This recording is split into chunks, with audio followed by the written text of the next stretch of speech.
Through your spiritual endeavor, you are coming very close to the Supreme Soul. You are in your perfect and complete form, and you enjoy being in your stage of silence. In silence, you are able to relate to your home, the sweetest home, the home of all souls. In silence, you experience the presence of the family of souls. In the silence of the mind, you experience yourself, the soul, as being a tiny point of light, a star of incorporeal light. This star is not common. This is a living conscious star. The form of the star is tiny, but the light of the star is eternal. The light of the star may diminish, may fluctuate, but it will never end. It's an eternal, imperishable, immortal light of consciousness. In the home of all souls, you experience your true form, your eternal form of light. And you experience the form of light of all souls. All are part of the same family. And the Supreme Soul is the Supreme Mother, the Supreme Father.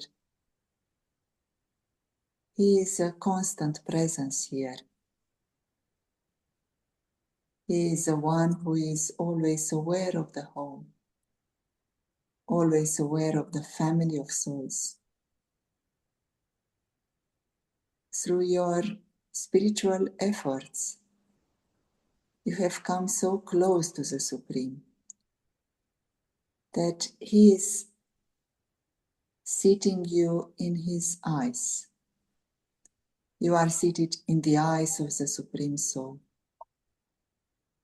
You are seated in His vision. What is the benefit of being seated in the eyes of God is that you see the way He is seeing. You perceive everything the way He perceives it. So what is God seeing? He is seeing the stars of light. He is seeing the souls in their original eternal form. He is seeing the home always. He never leaves the home. He never leaves the vision of seeing everyone as a tiny star of light. The Supreme Soul is not seeing the physical appearance, the drama, the story, the physical world. It is a game. It is a byplot. In His vision are always the souls and the home. So, by being seated in His eyes, you see the way He sees, and you feel the way He feels. He feels tremendous love for you, the soul. He wants you to be happy. He wants you to be well and to be content with your stage, with your effort, with your successes. So, how can you become like the Supreme Soul? To be content with your effort, to be content with your reward. You have to imbibe the sanskars, the traits of personality that the Supreme Soul has.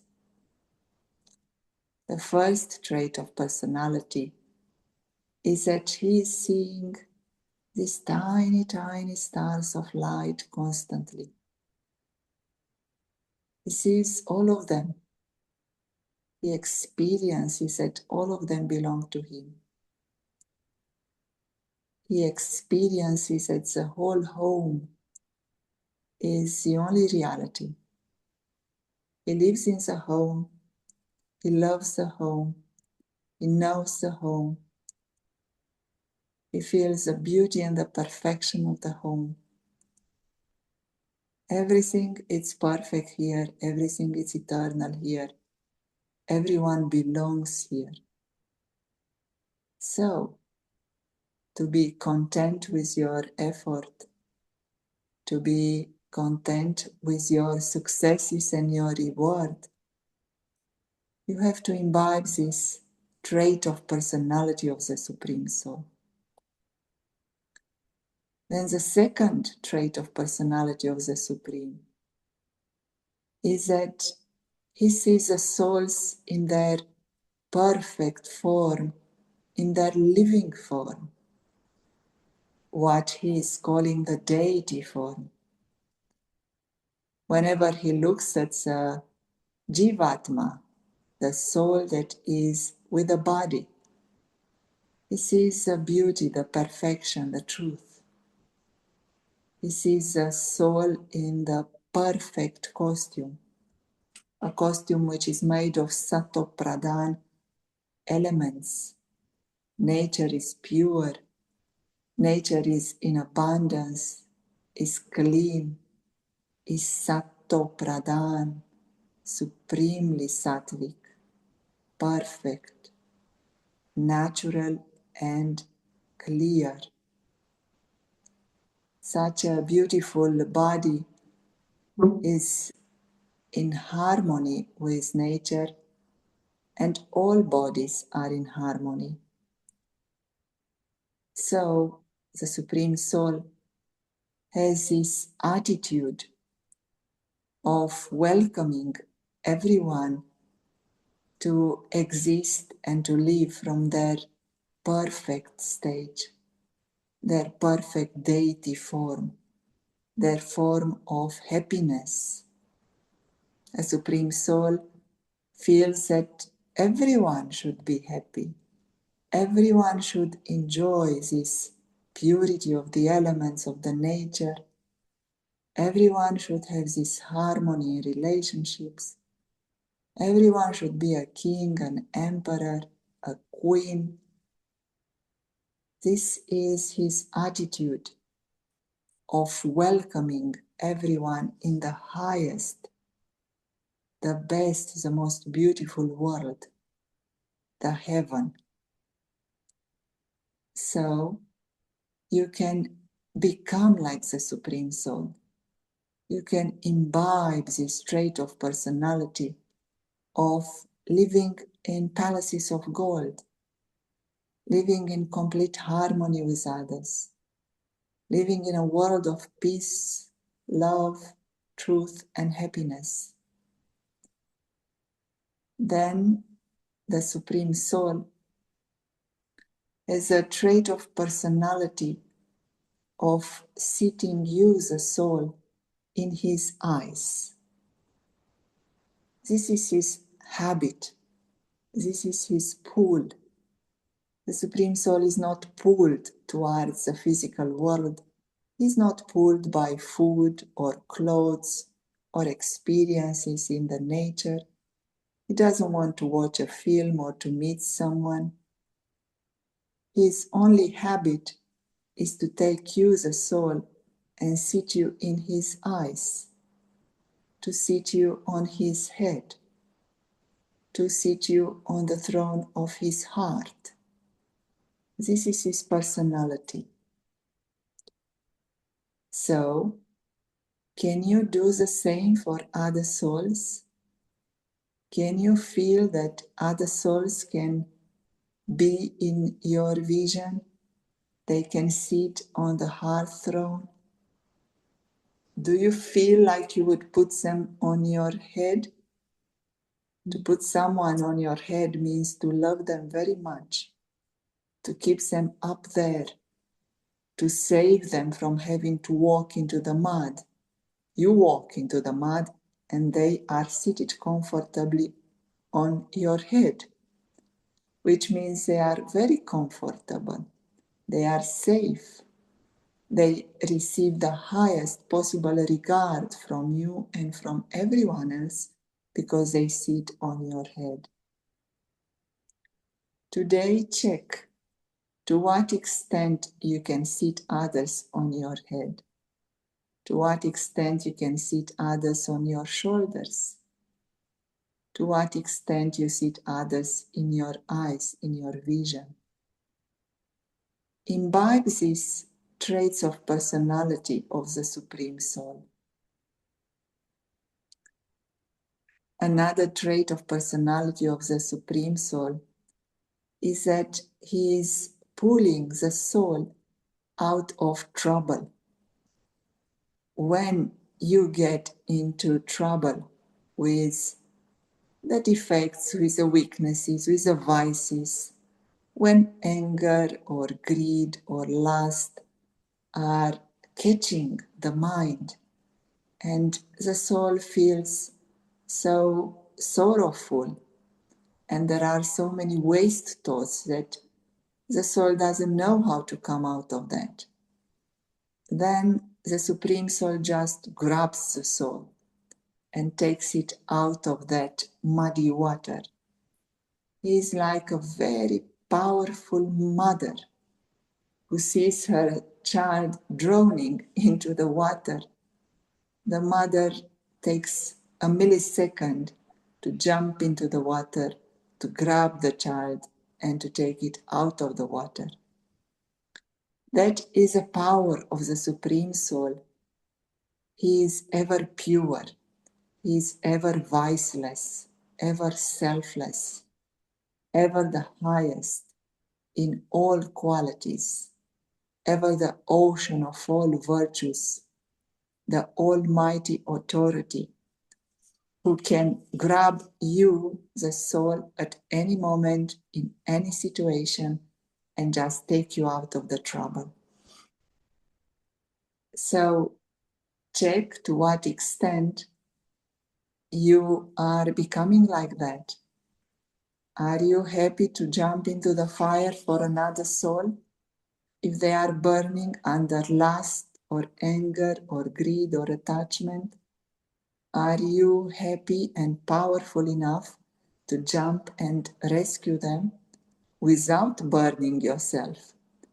It is not a big deal if you burn yourself, but if you are able to save someone whilst you remain always safe, then you are becoming like the Supreme Soul. So today, check your level of being viceless. Have you conquered all the vices?